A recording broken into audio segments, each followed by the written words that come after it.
जय हिंद। फिर से आप सभी का स्वागत है आपके अपने इस YouTube channel new MJ academy में। डियर स्टूडेंट्स, आज की क्लास में हम लोग कक्षा 10th क्लास के इतिहास विषय से रिलेटेड हम लोग 1 से 45 वस्तुनिष्ठ प्रश्नों को देखेंगे, जो बहुत ही इंपॉर्टेंट क्वेश्चन है डियर स्टूडेंट्स आपके बोर्ड परीक्षा 2023 के लिए। तो चलिए देर न करते हैं हम लोग वीडियो को स्टार्ट करते हैं और देखते हैं 45 क्वेश्चन कौन कौन से है बोर्ड परीक्षा 2023 के लिए इंपॉर्टेंट क्वेश्चन। फर्स्ट नंबर मेरा क्वेश्चन दिया हुआ है, यूरोप का मरीज किसे कहा जाता है? यूरोप का मरीज किस देश को कहा जाता है? तो तुर्की को यूरोप का मरीज कहा जाता है। दूसरा नंबर मेरा क्वेश्चन है, वियना कांग्रेस कब हुआ था? वियना कांग्रेस 1815 ईस्वी में हुआ था। तीसरा नंबर मेरा क्वेश्चन दिया हुआ है कि जर्मनी के एकीकरण का प्रमुख वास्तुकार कौन था? जर्मनी के एकीकरण का प्रमुख वास्तुकार कौन था? तो वो बिस्मार्क था, जर्मनी के एकीकरण का प्रमुख वास्तुकार। चौथा नंबर मेरा क्वेश्चन है, इटली के एकीकरण में किसका संबंध नहीं था? इटली के एकीकरण में किसका संबंध नहीं था? तो बिस्मार्क का। किसका संबंध नहीं था? बिस्मार्क का। पांचवा नंबर मेरा क्वेश्चन दिया हुआ है, 1830 की क्रांति के बाद फ्रांस में किस प्रकार की शासन स्थापित हुआ? 1830 की क्रांति के बाद फ्रांस में किस प्रकार का शासन स्थापित हुआ? तो संवैधानिक राजतंत्र का शासन स्थापित हुआ। छठा नंबर मेरा क्वेश्चन है कि जर्मनी के एकीकरण के लिए कौन उत्तरदायी है? जर्मनी के एकीकरण के लिए कौन उत्तरदायी है? तो बिस्मार्क जो है जर्मनी के एकीकरण के लिए उत्तरदायी है। सातवां नंबर मेरा क्वेश्चन है, 1871 ईस्वी में कौन सी संधि हुई थी? 1871 ईस्वी में कौन सी संधि हुई थी? तो फ्रैंकफर्ट की जो संधि थी वो 1871 ईस्वी में हुई थी। डियर स्टूडेंट्स, थोड़ा स्पीड में चलें क्योंकि क्वेश्चन बहुत ज्यादा है, 45 क्वेश्चन है और हमें एक ही वीडियो में कवर करना है, इसीलिए आप इस क्वेश्चन को समझते चलिए। 8 नंबर क्वेश्चन है, इटली के एकीकरण में किसने योगदान किया था? किसने इटली के एकीकरण में योगदान दिया था? तो मेजनी, गैरीबाल्डी, काउंट काबुल, इन्होंने 3 व्यक्तियों ने इटली के एकीकरण में अपना भरपूर योगदान दिया था और सहयोग भी किया था। 9 नंबर मेरा क्वेश्चन है, रॉबर्ट ओवेन कहाँ का निवासी था? रॉबर्ट ओवेन कहाँ का निवासी था? तो वो ब्रिटेन का निवासी था। 10 नंबर मेरा क्वेश्चन है, रूस में कृषक दास प्रथा का अंत कब हुआ था? रूस में कृषक दास प्रथा का अंत कब हुआ था? तो 1871 ईस्वी में हुआ था। चलते हैं हम लोग 11 नंबर क्वेश्चन की ओर। रूस में जार का अर्थ क्या होता था?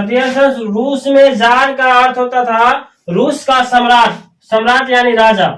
जार का अर्थ राजा होता था वहां। 12 नंबर मेरा क्वेश्चन है, कार्ल मार्क्स का जन्म कहाँ हुआ था? तो कार्ल मार्क्स का जन्म हुआ था डेसाउ, जर्मनी में। जर्मनी में इनका जन्म हुआ था।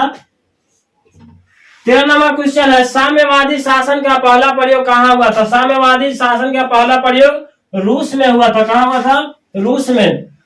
इसी प्रकार 14 नंबर मेरा क्वेश्चन है, इसी क्वेश्चन से 13 नंबर क्वेश्चन से मिलता जुलता क्वेश्चन है, विश्व का पहला साम्यवादी देश कौन था? और आप 13 नंबर क्वेश्चन को समझे हैं कि साम्यवादी शासन का पहला प्रयोग कहाँ हुआ था? तो रूस में। तो इसी पर आधारित एक दूसरा क्वेश्चन हमने आपको तैयार करके दिया कि विश्व का पहला साम्यवादी देश कौन था? तो वो भी रूस था। 15 नंबर क्वेश्चन है, इनमें से कौन यूटोपियन समाजवादी नहीं था? इनमें से कौन यूटोपियन समाजवादी नहीं था? तो वो कार्ल मार्क्स थे। 16 नंबर क्वेश्चन है, वार एंड पीस किसकी रचना है? वार एंड पीस किसकी रचना है? तो ये टॉलस्टॉय की रचना है। वार एंड पीस किसकी रचना है? टॉलस्टॉय की। 17 नंबर मेरा क्वेश्चन है, बोल्शेविक क्रांति कब हुई? बोल्शेविक क्रांति कब हुई थी? तो नवंबर 1917 ईस्वी में बोल्शेविक क्रांति हुई थी। 18 नंबर क्वेश्चन को हम लोग चलते हैं। 18 नंबर क्वेश्चन है, लाल सेना का गठन किसने किया था? लाल सेना का गठन किसने किया था? ट्रोट्स्की ने। और लाल कुर्ती का गठन किसने किया था? तो गैरीबाल्डी ने। लाल सेना का गठन ट्रोट्स्की ने और लाल कुर्ती का गठन गैरीबाल्डी ने किया था। 19 नंबर मेरा क्वेश्चन है, लेनिन की मृत्यु कब हुई थी? लेनिन की मृत्यु कब हुई थी? तो 1924 ईस्वी में लेनिन की मृत्यु हुई थी। 20 नंबर क्वेश्चन है, ब्रेस्टी लिटोवस्क की संधि किन 2 देशों के बीच हुई थी? ब्रेस्टली लिटोवस्क की संधि किन 2 देशों के बीच हुई थी? तो रूस और जर्मनी के बीच हुई थी ये संधि। 21 नंबर मेरा क्वेश्चन दिया हुआ है, रूस का पहला समाजवादी शासक कौन था? रूस का पहला समाजवादी शासक कौन था? तो प्लेखानोवा। प्लेखानोवा जो था रूस का पहला साम्यवादी शासक था। 22 नंबर मेरा क्वेश्चन है, रासपुतिन कौन था? रासपुतिन कौन था? तो ये भ्रष्ट पादरी था। चलते हैं हम लोग 23 नंबर क्वेश्चन की ओर। 23 नंबर क्वेश्चन है, नई आर्थिक नीति कब हुई थी? नई आर्थिक नीति कब लागू हुई थी? नई आर्थिक नीति कब लागू हुई थी? तो 1921 ईस्वी में नई आर्थिक नीति लागू हुई थी, 1921 ईस्वी में। 24 नंबर मेरा क्वेश्चन है, दास कैपिटल की रचना किसने की? दास कैपिटल जो पुस्तक है इसकी रचना किसने की? तो कार्ल मार्क्स ने की थी। इसी दास कैपिटल को समाजवादियों का बाइबिल भी कहा जाता है। 25 नंबर मेरा क्वेश्चन है, रूस के सम्राट को क्या कहा जाता था? तो दोस्तों हमने आपको पहले ऊपर क्वेश्चन में बताया है कि रूस के सम्राट को क्या कहा जाता? तो जार कहा जाता था। रूस में सम्राट का अर्थ क्या होता था? तो जार, जार यानी राजा, वहां का राजा, इसीलिए रूस के सम्राट को क्या कहा जाता था? तो जार कहा जाता था। 26 नंबर क्वेश्चन की ओर हम लोग चलते हैं, मजदूर दिवस कब मनाया जाता है? तो मजदूर दिवस 1 मई को मनाया जाता है। और कितना बच्चा सबको माइंड में रहता है 1 अप्रैल यानी मूर्ख दिवस याद रखता है, इसलिए आप यहाँ कंफ्यूज नहीं होइएगा। 1 मई को मजदूर दिवस मनाया जाता है। अंतर्राष्ट्रीय महिला दिवस कब मनाया जाता है? अंतर्राष्ट्रीय महिला दिवस 8 मार्च को मनाया जाता है। अब हम लोग चलते हैं 28 नंबर क्वेश्चन की ओर, जो बहुत ही इंपॉर्टेंट क्वेश्चन है, समाजवादियों का बाइबिल किसे कहा जाता है? जैसे अभी हमने आपको बताया दास कैपिटल को समाजवादियों का बाइबिल कहा जाता है। यहाँ पे हमने क्वेश्चन भी लिख दिया कि समाजवादियों का बाइबिल किसे कहा जाता है? तो दास कैपिटल को। 19 नंबर क्वेश्चन की ओर हम लोग चलते हैं, कार्ल मार्क्स किसके साथ मिलकर कम्युनिस्ट घोषणा पत्र प्रकाशित किया था? कार्ल मार्क्स ने किसके साथ मिलकर के कम्युनिस्ट घोषणा पत्र का संपादन किया? तो एंजिलस के साथ मिलकर के कार्ल मार्क्स ने कम्युनिस्ट घोषणा पत्र को लागू किया था या प्रकाशित किया था। 30 नंबर क्वेश्चन है, साम्यवादी घोषणा पत्र के लेखक कौन थे? साम्यवादी घोषणा पत्र के लेखक कौन थे? तो कार्ल मार्क्स और एंजेल्स ने मिलकर ये काम किया था।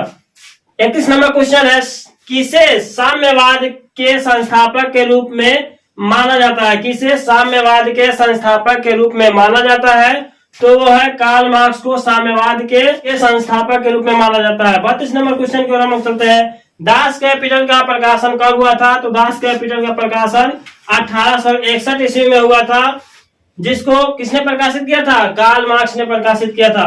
33 नंबर क्वेश्चन की ओर हम लोग चलते हैं, रूस की बोल्शेविक क्रांति का नेतृत्व किसने किया था? रूस की बोल्शेविक क्रांति का नेतृत्व किसने किया था? तो लेनिन ने किया था। अब हम लोग चलते हैं 34 नंबर क्वेश्चन की ओर, खूनी रविवार कब हुआ था? खूनी रविवार बहुत ही इंपॉर्टेंट क्वेश्चन है, इसका हम आपको अलग से एक वीडियो बना देंगे, जिस वीडियो में हम आपको बताएंगे खूनी रविवार क्यों हुआ था और ये कहाँ हुआ था और किस कारण से ये हुआ था। खूनी रविवार, आप यहाँ ऑब्जेक्टिव क्वेश्चन को याद रखिए, खूनी रविवार रविवार के दिन हुआ था, 1905 ईस्वी में हुआ था। 35 नंबर क्वेश्चन है, हिंद चीन क्षेत्र में कौन देश आते हैं? हिंद चीन क्षेत्र में कौन कौन से देश आते हैं? तो इस हिंद चीन में कंबोडिया, वियतनाम और लाओस, ये जो 3 क्षेत्र है हिंद चीन क्षेत्र में आते हैं। 36 नंबर क्वेश्चन की ओर हम चलते हैं, अंकोर वाट का मंदिर कहाँ स्थित है? अंकोर वाट का मंदिर जो है कंबोडिया में, अंकोर वाट का मंदिर जो है सूर्य वर्मा द्वितीय ने बनवाया था, जो अभी कंबोडिया में है। 37 नंबर क्वेश्चन की ओर हम चलते हैं। 37 नंबर क्वेश्चन है, हिंद चीन पहुंचने वाले प्रथम व्यापारी कौन थे? तो हिंद चीन पहुंचने वाले प्रथम व्यापारी जो थे पुर्तगाली थे। कौन थे? पुर्तगाली। 38 नंबर क्वेश्चन की ओर हम चलते हैं, हिंद चीन में सब बसने वाले फ्रांसीसी लोगों को क्या कहे जाते थे? हिंद चीन में बसने वाले फ्रांसीसी लोगों को क्या कहे जाते थे? तो कोलोन कहे जाते थे। 39 नंबर मेरा क्वेश्चन है कि नरोत्तम सिन्हानुक कहाँ के शासक थे? नरोत्तम सिन्हानुक कहाँ के शासक थे? तो ये कंबोडिया के शासक थे। 40 नंबर क्वेश्चन है, the history of the loss of Vietnam किसने लिखा था? The history of the loss of Vietnam पुस्तक की रचना किसने की? तो फान बो चाओ ने किया था। The history of the loss of Vietnam के राइटर यही है। अब हम लोग 41 नंबर क्वेश्चन की ओर चलते हैं, मार्च 1946 में कौन सा समझौता हुआ था? हनोई समझौता। मार्च 1946 ईस्वी में फ्रांस एवं वियतनाम के बीच होने वाला समझौता किस नाम से जाना जाता है? तो हनोई समझौता के नाम से जाना जाता है। ये समझौता जो है हनोई समझौता के नाम से जाना जाता है। हनोई समझौता किन दो देशों के बीच हुई थी? तो फ्रांस और वियतनाम के बीच हुई थी। हनोई समझौता कब हुआ था? तो मार्च 1946 ईस्वी को हुआ था। अब हम लोग चलते हैं 42 नंबर क्वेश्चन की ओर, हुआ आंदोलन किस प्रकृति का था? हुआ आंदोलन जो था किस प्रकृति का था? तो क्रांतिकारी धार्मिक प्रकृति का ये आंदोलन था।